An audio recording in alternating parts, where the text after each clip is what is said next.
សួស្តីអ្នកទាំងអស់គ្នាបាទជួបគ្នាសាជាថ្មីជាមួយ I Talk English ហើយថ្ងៃនេះយើងនឹងរៀ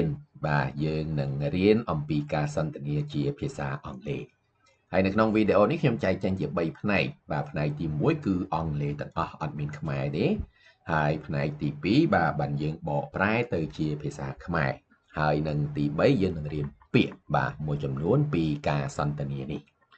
អូខេតោះអញ្ចឹងកុំឲ្យខាតពេលយូរឥឡូវយើងចូលទៅក្នុងមេរៀនទាំងអស់គ្នា Hello. Hello. Nice to meet you. Nice to meet you too. My name is Tom. What's your name? My name is Zara. Where are you from, Zara? I'm from Australia. How about you?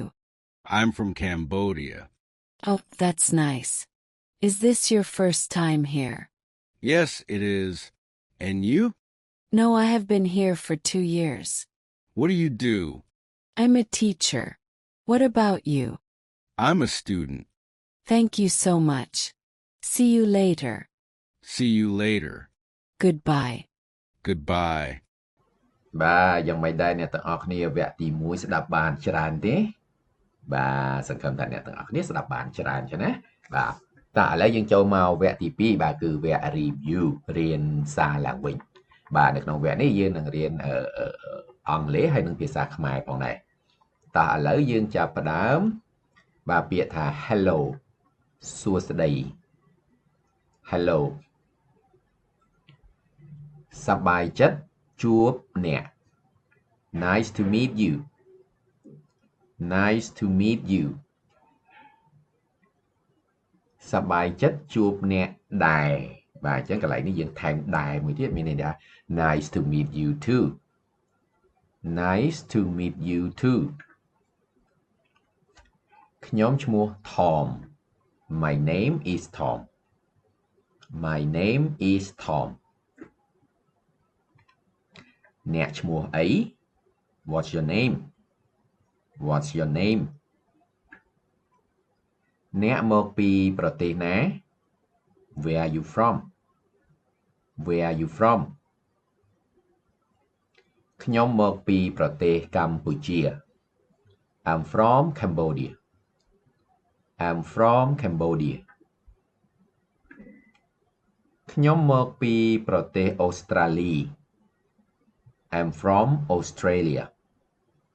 I'm from Australia ចុះអ្នក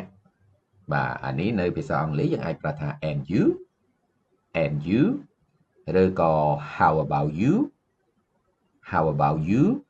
និងមួយទៀតយើងអាចប្រើ what about you បាទអញ្ចឹងយើងប្រើបានច្រើនអូល្អណាស់បាទអូហ្នឹងគឺយើងប្រើអូដែរ That's nice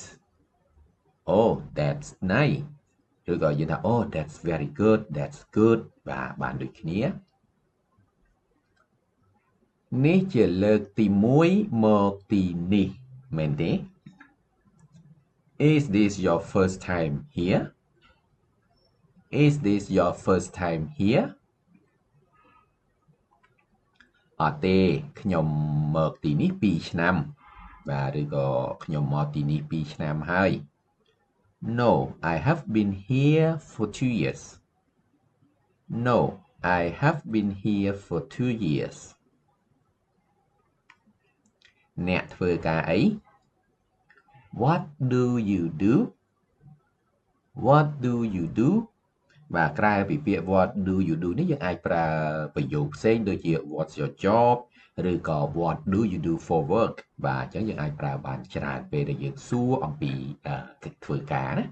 បាទខ្ញុំជាគ្រូបង្រៀន I'm a teacher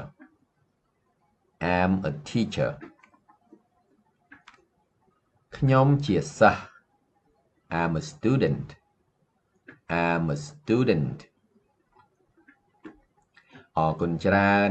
បាទ Thank you so much Thank you so much ជួបអ្នកពេលក្រោយ See you later See you later លាហើយ goodbye goodbye បាទឥឡូវយើងចប់វគ្គទី2ហើយបាទពាក្យវគ្គ review ឥឡូវយើងចូលមករៀនវគ្គ vocabulary ម្ដងបាទខ្មែរយើងហៅថាពាក្យណា vocabulary ពាក្យតោះឥឡូវយើងរៀនពាក្យខ្លះពីការសន្ទនានេះមានឈ្មោះបាទគឺ name សប្បាយចិត្ត happy ជួប meet ដែល to ឬក៏ also បាទ to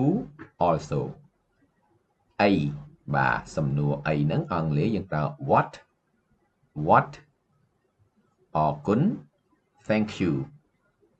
thank you មកពីបាទ come from ណាឬក៏នៅណាអញ្ចឹងភាសាអង់គ្លេសយើងថា where ល្អបាទល្អណាស់ទាំងអស់គ្នាស្គាល់គឺ good ឬក៏យើងអាចប្រើ nice good ឬក៏ nice លើកទី1បាទលើកទី1 first time មែនទេបាទពេលដែលយើងបង្កើតសំណួរមួយចង់បញ្ជាក់ឲ្យច្បាស់ថាមែនទេអញ្ចឹងអាហ្នឹងអង់គ្លេសយើងប្រើ right បាទទីនេះ here ធ្វើ do ឬក៏ make គ្រូបង្រៀន teacher សិស្ស student ពេលក្រោយ next time ឬក៏ later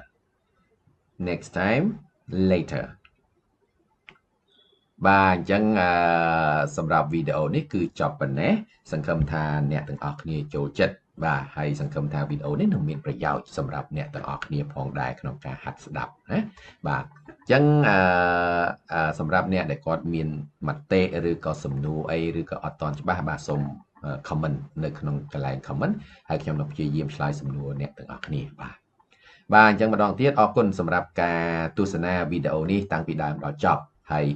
ខ្ញុំនឹងជួបអ្នកទាំងអស់គ្នានៅវីដេអូក្រោយទៀត